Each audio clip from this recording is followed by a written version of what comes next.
Hi, second grade.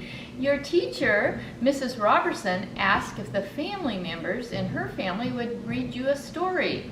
And I thought, oh my gosh, I've missed you, and it's so fun to get to read a story to you. So I said, I want to do it. I'm Jill's mommy. My name is Mrs. Wadsworth, and I have been in your class before, and I love to watch my daughter with you, and I know you love her too. So here's a story that I thought, because you all like stories so much, I thought I would read you Amazing Grace, because she likes stories too. So you want to get in, sit down, put your thinking caps on, and let's have fun learning about a little girl who loved stories. Amazing Grace by Mary Hoffman. Grace was a little girl who loved stories. She didn't mind if they were read to her or told to her or even made up. I bet sometimes you guys like to make up your stories too. So did Grace. She didn't care if they were in books or in movies or out of Nana's, her grandma's long memory. I'm sure you've had people tell you, I remember a great story, and that's what her little Nana did. After she heard the stories, sometimes while they were still even going on in her mind, Grace would act them out and pretend play. She always gave herself the most exciting part of the story. Grace went into battle with Joan of Arc after she heard that story. She wove a wicked web as a spider. I wonder if you guys have ever done that. She hid inside a wooden horse at the gates of Troy. She went exploring for lost kingdoms. Look at that elephant she thought she was on. She must have been going in Africa, huh? She sailed the 7 seas with Peleg and a parrot. Sometimes she was Hiawatha, sitting on a shining big sea water. And Mowgli in the backyard jungle. I bet you guys love Mowgli. She must have too. I love kitty cats. Look at, she put her bears up as part of her story. Most of all, Grace loved to act out adventure stories and fairy tales. When there was no one else around, she played all the parts herself. Have you ever stayed in your room and acted out stories on your own? I bet you have, and it's pretty fun, isn't it? She set out to seek her fortune with no companion but her trusty little cat, and no one on the streets, paved with gold. She was Aladdin, finally, rubbing his magic lamp and trying to make a genie appear. I bet she did in her head, too. Sometimes when she could get Ma and Nana to join in, when they weren't too busy. Looks like she was working hard and tired. Nana is tired, and she just wanted them to come and play with her, huh? Then, because they were so tired, she decided she would be their doctor.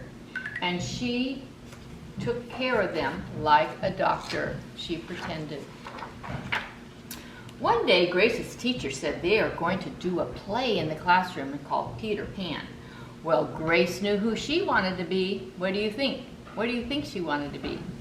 Yeah, you're right, Peter Pan. When she raised her hand to be Peter Pan, her friend Raj says, you can't be Peter, that's for a boy. But Grace kept her hand up.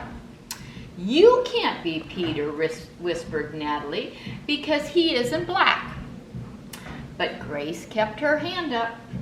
All right, said the teacher, lots of you want to be Peter Pan, so we're going to have auditions next week to choose parts. And she gave them words to learn. When Grace got home, she seemed sad. What's the matter, Ma said. Raj says I can't be Peter Pan because I'm a girl. And that just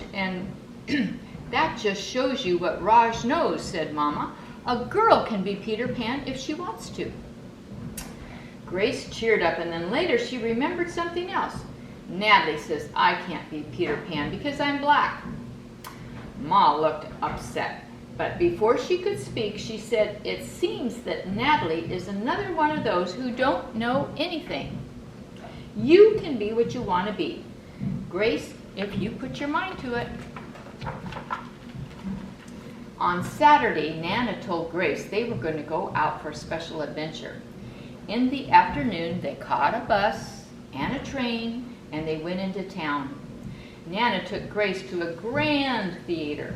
The sign out said Rosalie Wilkins in Romeo and Juliet under sparkling lights. Are we going to the ballet, Nana? Asked Grace. Yeah, we are, honey. But first, I want you to look at a picture. Grace looked up and saw a beautiful young ballerina in a tutu. And above the dancer, it said, "Stunning, new Juliet." Look at how pretty she looks in her tutu. That one is little Rosalie from back home in Trinidad, said Nana. Her granny and me, we grew up together on the island. She was always asking me if I wanted tickets to see her daughter dance. So this time, I said yes. After the ballet, look at Grace. Grace played the part of Juliet. She danced around her room in an imaginary tutu. I can be anything I want, she thought, and she was just having a great time, wasn't she? On Monday, the class met for auditions to choose who was the best for the part. When it was Grace's turn to be Peter, she knew exactly what she wanted to do and all the words that she would say. She had been Peter Pan all weekend. She took a deep breath and imagined herself flying. When it came time to vote, the class chose Raj to be Captain Hook and Natalie to be Wendy, and there was no doubt who was going to be Peter Pan. Who do you think? Yes, everyone voted for Grace. You were fantastic, whispered Natalie, and remember, Natalie told her she couldn't do it. The play was a big success, and Grace was an amazing Peter Pan. After it was all over, she said, I feel like I could fly all the way home. Well, you probably could, said Ma. Yes, said Nana, if Grace put her mind to it, she can do anything she wants. Wasn't that a fun story? I hope that you can find a story today in your head and maybe go into your room and close the door and pretend to be the hero in your story. Have fun pretending. I miss you guys. I know Mrs. Robertson really misses you.